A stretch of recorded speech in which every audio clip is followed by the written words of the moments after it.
主啊，求你藉聖靈同埋真理，使我勝過仇敵一切的攪擾、試探、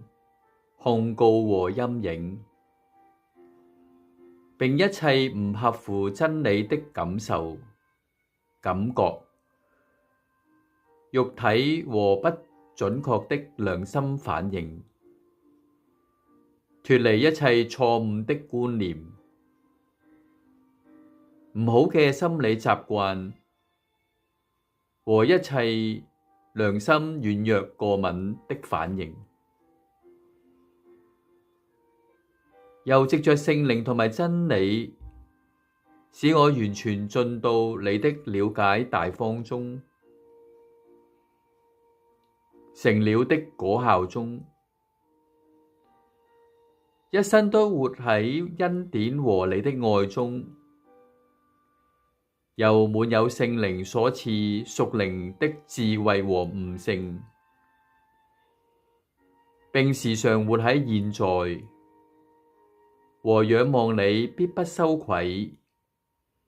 一倚靠你等於無罪狀態的真理中，又有勇敢嘅信心，突破一切攪擾、控告、陰影，同埋使我心唔釋放自由的，並最深體會我嘅信奪去你的心，和你最要我心靈平安，使我嘅心靈一生每一日